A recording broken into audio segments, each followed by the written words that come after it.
Hello and welcome. As expected, Philip Shaibu has been impeached and removed from office as the Deputy Governor of Edo State. His removal is a culmination of several months of political drama between him and the governor of the state, Godwin Obaseki. Now, the moment the Edo State House of Assembly began the impeachment process, we all knew it was only a matter of time before Shaibu was removed from office. In fact, even Shaibu himself would have known that he was living on borrowed times as the Deputy Governor of Edo State. So on Monday, March the 8th, the Edo State House of Assembly proceeded to announce his removal after receiving the report of the 7-man panel set up by the State Chief Judge to investigate offenses leveled against Shaibu in his capacity now as Deputy Governor. Shaibu has actually refused, Shaibu had refused to actually put up any defense at all before the panel, saying that another court had actually halted the impeachment proceedings. Anyway, the panel did not buy that, and after giving his lawyers now time to file his defense, well, the lawyers did not do so, and so the panel went on to conclude its assignment and returned, if you like, a guilty verdict against Shaibu. It's on the basis of that report now that the State House of Assembly announced his removal. Now, the former Deputy Governor has given his reaction to the whole episode. Shortly after his removal was announced, he put out this recorded message. Take a listen. The allegations brought against me are nothing more than a smokescreen to conceal the true motive behind this impeachment. It's a flagrant abuse of power and a betrayal of the trust that the people of Edo have placed in their elected officials. We refuse to stay inactive while our democratic institutions manipulate and exploit for personal gain. We will fight this injustice with every ounce of strength in our being for the sake of the people of Edo State and the future of democracy. I call upon all well-meaning citizens of Edo, and indeed all Nigerians who believe in the principle of democracy and justice, to stand with us in this moment of crisis. We cannot allow tyranny and oppression to take roots in our society. We must resist the forces that seek to undermine our freedom and trample upon our rights.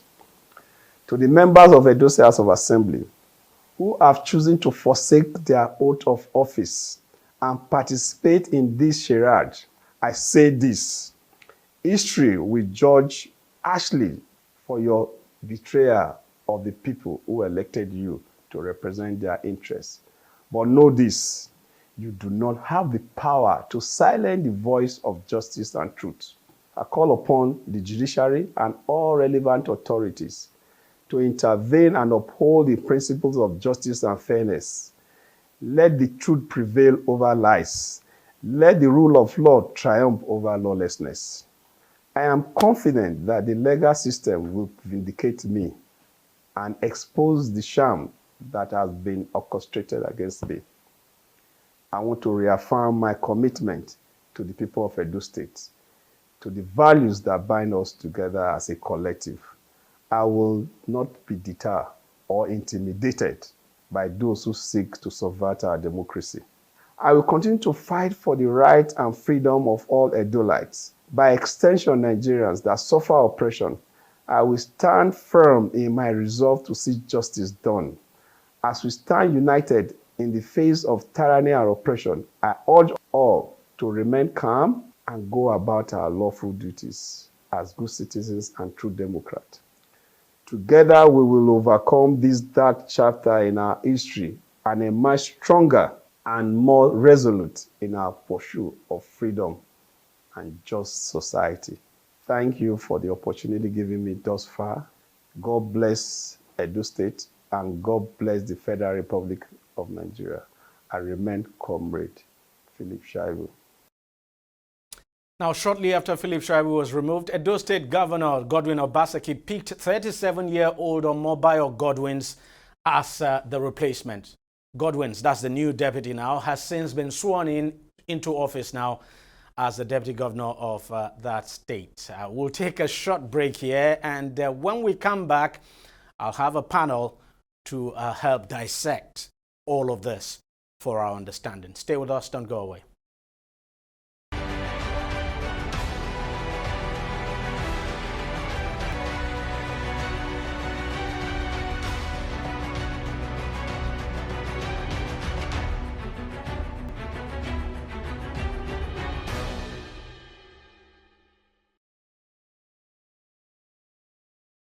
Welcome back. Let's bring in Libros Oshoma now, who is a legal practitioner and public affairs analyst, and also joining us from Abuja is Jido Joe, political affairs analyst. Both men now would help us to understand what exactly has just happened in Edo State, which of course is not a surprise. And gentlemen, thank you very much for coming on the program. We have discussed this issue before, but let's start from the statement there by the former deputy governor. Now it's even difficult for me to refer to him as a former deputy governor, but that's just the reality.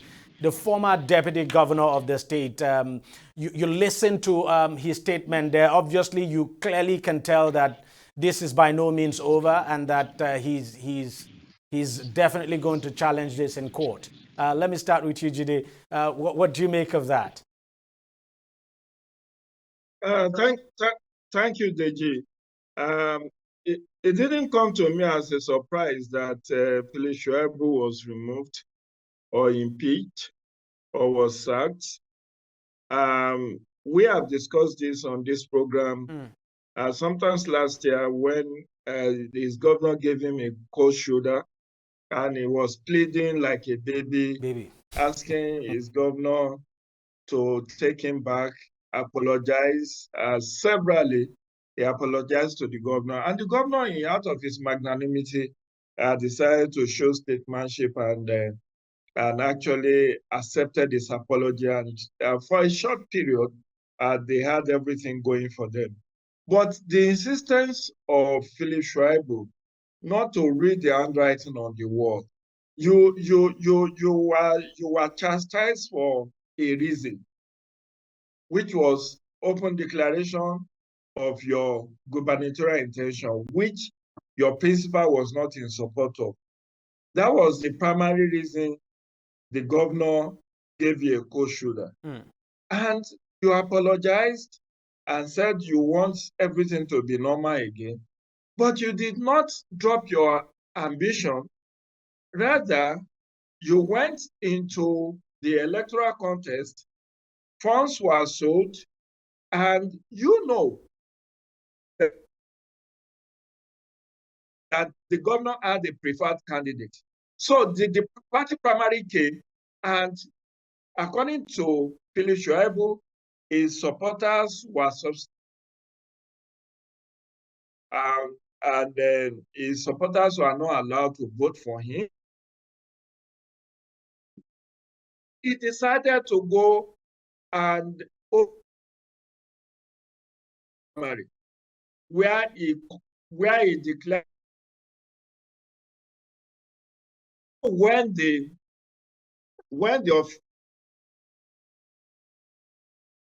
that came to conduct the primary declare a candidate that won. Philip Shaibu left Benin and came to Abuja and went to PDP headquarters and demanded his own certificate of return.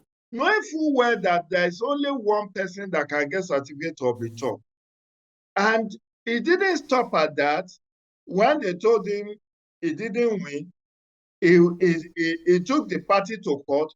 But before that, he granted so many press interviews where he was releasing official documents, official secrets of the state, to the press, to justify his position, talking of the governor being imprudent and all of that. And what we need to know, Deji, and my brother Libros, is that every impeachment move is a political weapon. It is not an issue that can be dealt with legally. I recall several instances of former deputy governors that have been removed The most recent one being Simon Achuba, who was the deputy governor to Yahaya Bello in Kogi State. Towards the first term of the Yahaya Bello, Simon Achuba, despite the committee that was even set up, not finding him culpable of the offenses He was still he removed. was alleged to have committed by Yahaya Bello, because he actually indicted Yahaya Bello of corruption and corrupt practices.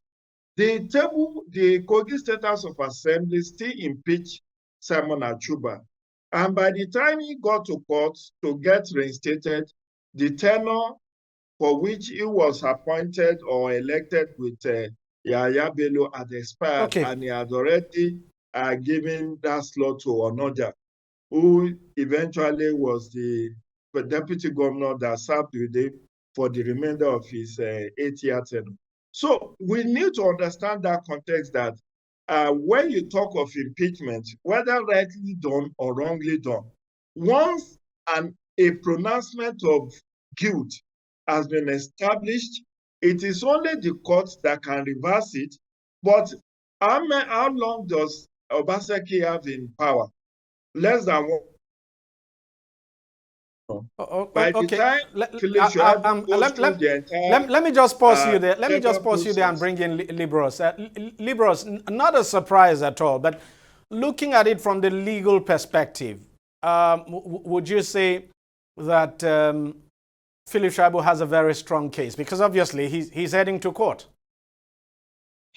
Yeah, thank you, Deji. And like Chief Jide had said, everything about impeachment of deputy governors does not need, ab initio, a legal solution. A legal solution can eventually, maybe remove the guilt or the conviction on the deputy governor, but at the onset, it is a political solution that usually saves the deputy governor.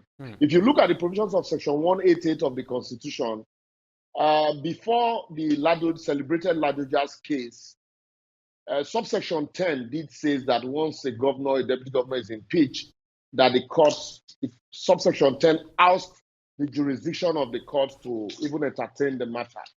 But it was the Court of Appeal and subsequently affirmed by the Supreme Court in the celebrated Ladoja's case that held that failure to comply with subsection 1 to 9, you cannot invoke subsection 10.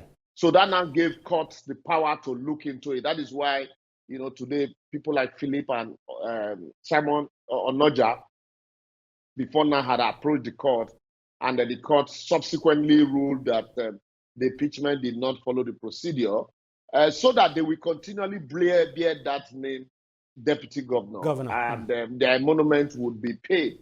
But whether you will, the blemish will be removed, before November, the handing over, that one is a done deal. It's been removed. Unfortunately, I have taken time to listen to the speech, and I have mixed feelings. About this process. Yes, while I agree that consistently governors have become emperors, and that deputy governors and in some cases vice presidents, like people like Vice President Yemi Osinbajo's office has been relegated to that of an errand boy, and that there's need for a constitutional amendment to carve out specifically special functions to the office of the deputy governor and protect them more, insulate them from this kind of push. But also, I do not feel for Philip Shaibu. If you remember, Philip Shaibu also teamed up with the same set of Obaseki and fought their once benefactor. Philip Shaibu also teamed up with the same Obaseki, the same House of Assembly that he is today raining a curse on and asking the shame to be upon them. He had opportunity to do it right in 2019. The same Philip Shaibu inaugurated smuggled in members of the House of Assembly like thieves in the night to be inaugurated. Some with shots. Some were handpicked one of them described it in a gangster manner, that he was kidnapped from where he went to buy suya with his wife and hurried to a complex at 9 to be inaugurated. But today, the shoe is on the other foot. It is a way of taking their comeuppance from the same Philip Shaibu. Some of these persons who were shut out of the assembly for 4 years, some of them are in the assembly today, some of those APC members. Some of them, I know some of them who came back, who were given right of first refusal by their party and they won the election. They are back. People like Ahmed Oshoma, people like Kisli Ugabi, are all members of the same House of Assembly. Philip Shaibu and co shut them out for 4 years. And so today is their turn to take their pound of flesh. Rightly or wrongly, what has been done has been done. And that's why, for me, I think lessons to be learned. Politicians, no matter the side of the divide you find yourself, it is not when it is against you, you want to start on the side of truth, fight on the side of democracy. Where was Philip Shaibu before now? Was he standing on the side of democracy when they refused to inaugurate the House of Assembly? 14 members of the House of Assembly? Where was he? He wasn't with on the side of democracy. He wasn't on the side of the people. So obviously for you, no sympathies for him. But let me come to you, Jide. Let's look at his replacement now. The governor has decided to go to Edo North again.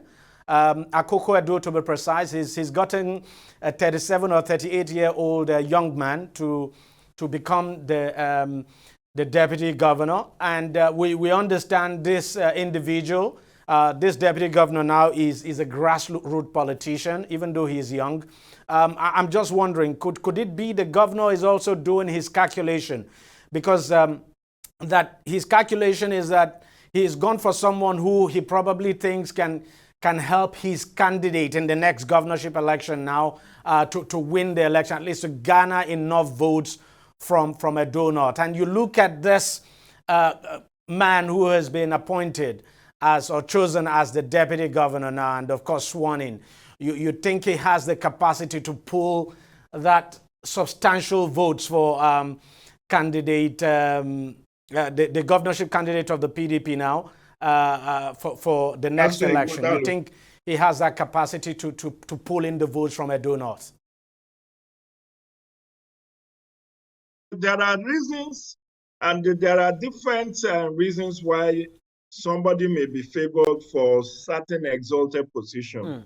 Recall that when in Ondo State, when Agbola Ajayi decided to tussle with his former boss, Aketi, that's the governor then, may God bless his soul, decided to go for Lucky Ayedatiwa to replace him, also from the Ondo South senatorial district. So it is not out of place. What I see playing out in Edo politics in September is the two major candidates, and I stand to be corrected, maybe liberals will correct me. I think Asoe Igodalo is also from Edo Central. Yeah. If he's from Edo Central, Monday Obolo is also from Edo Central, the APC candidate. So what the two prominent candidates have tried to do, because Edo South has the highest number of votes, Benin, then the North comes second, we seem and to be then having a problem with your audio. Edo Central. So in Obaseki going to ensure power shift from Edo South to Edo Central. Jide, I'm afraid we're having a problem with your audio. Let's just try to see if we can fix that. But Libros, let me come to you very quickly. You look at the choice of Godwins, or Mobile Godwins now as the deputy governor. What do you think could be the calculation behind that? And do you think Godwins has got the kind of popularity that Philip Shaibu has, and can actually deliver the votes for the PDP for Asue Godalo in the coming election?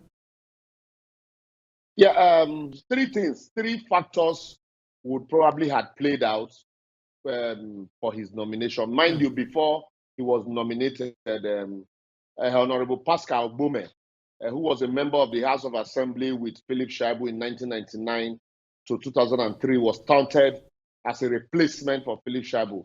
He's from the same local government with Philip Shaibu, but unfortunately, Omobayo had been picked from Akoko-Edo. Two things. Omobayo is younger, like Onoja in Kogi. And there was a picture of Onoja I saw once taking breakfast with Yaya Bello, and he posted it and wrote a comment, drinking tea with my boss. You know, and I was like, this is a deputy governor, you know, celebrating the privilege of sitting down with a governor. So that can be one of the reasons. You know, this is somebody from the grassroots, and then to be elevated to that exalted position, we owe it a duty of respect and awe, you know, to the governor, that he would not want to rock the boat. That's one. Secondly, the people of Akoko-Edo consistently have complained of marginalization in Edo North. Everything, if you look at this administration, yes, the House of Rep from that area, Honorable Peter Patterson, is a very strong grassroots politician too. He's in APC. Most of the key political appointments goes to Esako. That's Oshomole's place. The minister is from Oshomole's place. The deputy governor, former deputy governor, is from Oshomole's place. Oshomole is the senator.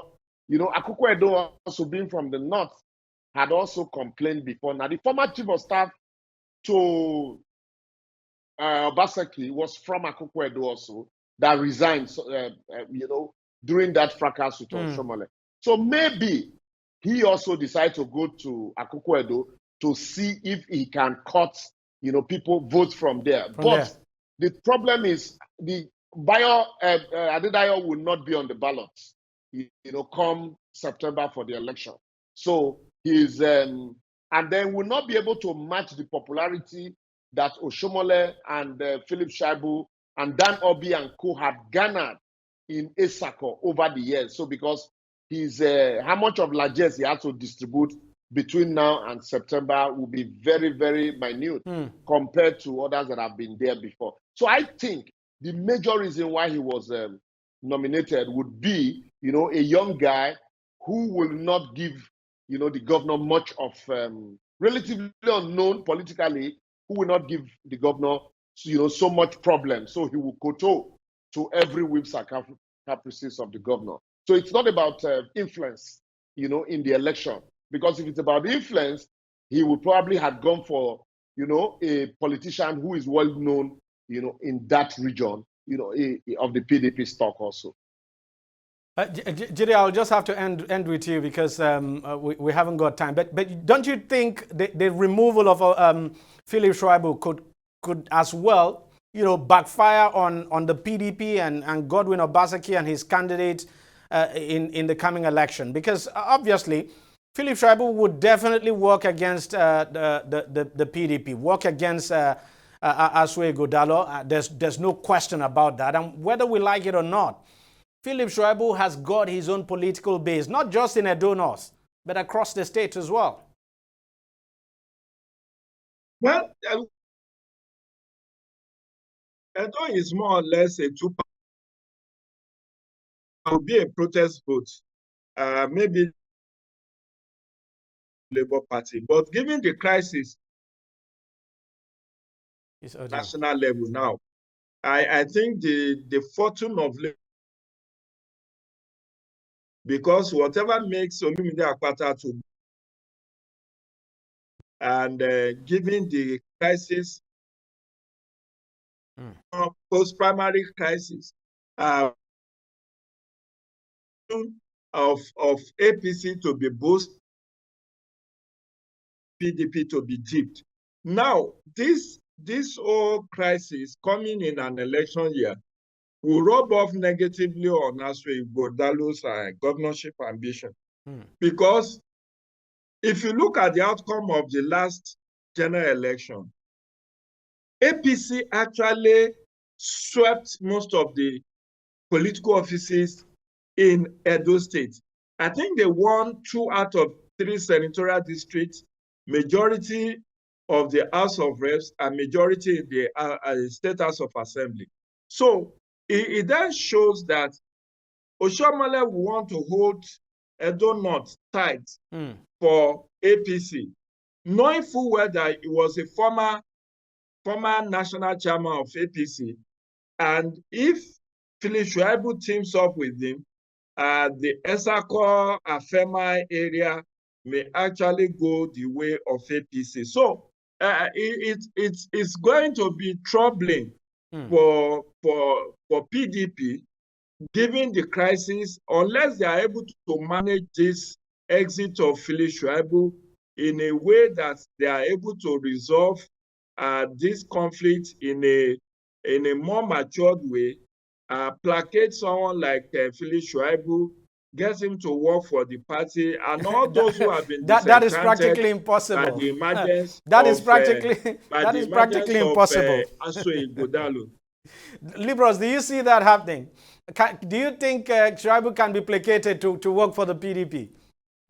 I had advised the PDP actually against going this hub, because it will be a demarketing of Asue Godalo if you impeach Philip Shaibu. Because apart from Philip Shaibu, there's the legacy group of the Edo State led by PDP, sorry, the legacy group of PDP led by Chief Dan Obi, also is from Esako.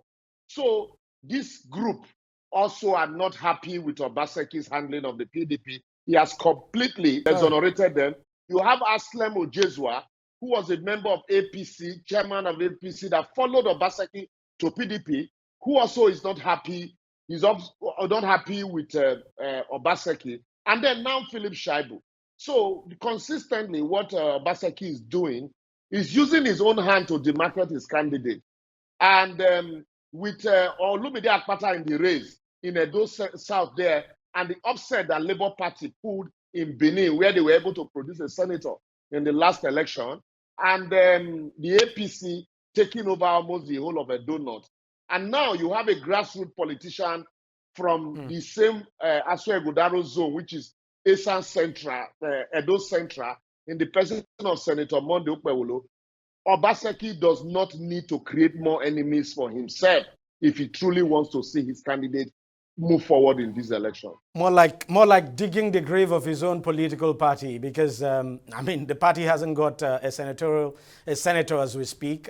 So, well, we just wait and see how it all plays out. Gentlemen, thank you very much for coming on the program, and thank you for your wonderful insights. Thanks so very much. Well, that's it on the program. I'll see you next time. Bye-bye.